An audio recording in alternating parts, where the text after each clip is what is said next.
بۆیە خۆشەویستەکان ئەبێت دوو کەسکەیەم بۆ لای تۆ لە ئەسڵی مۆزوعەکەیان بزانیت ئەم کەسەکەیەت ئەسڵی مۆزوعەکەی زەواجە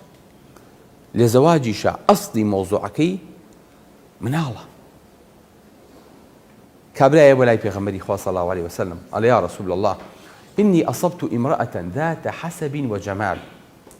وإنها لا تلد أفأتزوجها أي بيغمري خوا من عفتكم دوزي وتوا عفتك جوانا وعفتك خاون بنمالو كسكارة ناو بانجك يعني هي لشاركيا بيخوازم سمعتي سمارت كابرايا تو برستان بيكا ئافرەتێکی جوان کە میتە سەرنجی پیاو ڕاکێشێ ئافرەتێکی خاوەن نەسەب و حەسەب کە ئەمەش بۆ خۆی ئەچێتە پاڵ جوانیەکانی بەڵام ئینەها لا تەلیت ئەم ئافرەتە مناڵی نابێ ئەفا ئەتەزەوەجوها گەنجەکان ئەخوازن یان نا دڵە خوازێ بەڵام ئەقڵە لێ نە پێغەمبەری خوا صلی الله عليه وسلم ئەفەرمێت لا یەک کەلیمە سبحان الله کابراکە دیارە ئیتر وەکو چۆن ئەڵێ کە منکێش بووە و تەواو تەسلیم بووە و ناتوانێ وازی لێ بێنێ ئەتۆ بەلای پێغەمبەری خوا صلی الله عليه وسلم وەکو ئەڵێ ئافرەتەکە شفاعەت دەکات تۆ بچۆ قسەیە لەگەڵ پێغەمبەری خوایە بکە سوبحان الله ئەدەبی ئەم سەحابانە بکە ئینسانش بۆ خۆی هێنێ وەنییە هەل لەگەڵ ئەمەشا چێ پشت بە پێغەمبەری خوا کە سەڵ سەلەم بۆی کە دەرزی ئێمەش دابا یەتۆ بەلای پێغەمبەری خوا فەرمێ ثم ئەتاه الثانیە دووەم جار هەو بەلای پێغەمبەری خوا سەڵ سەلەم فەنەها پێغەمبەری خوا ڕێگەی لێگرنی هێش زەواج کرد ثم ئەتاه الثالثة طبعا صحابة قد أونا رقايم نبون لقل بيغمبري إخوة صلى الله عليه وسلم قد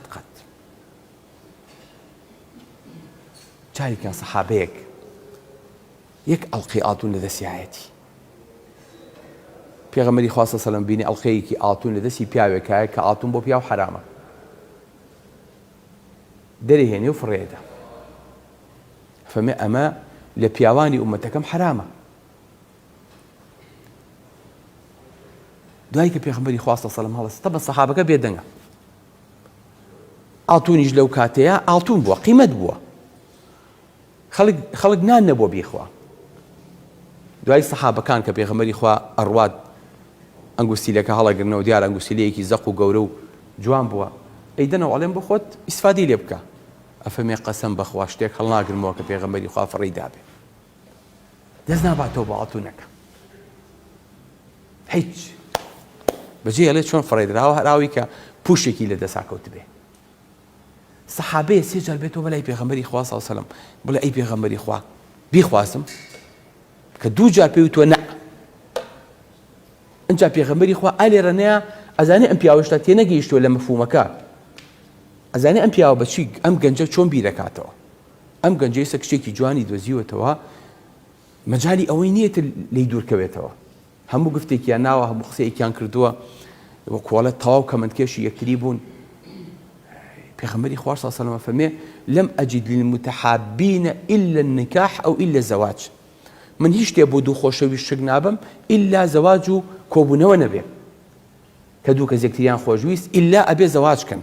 با کەس نەبێ بە ڕێگریان تکام وایە کەس نەبێ بە تەرکیب مەبوزین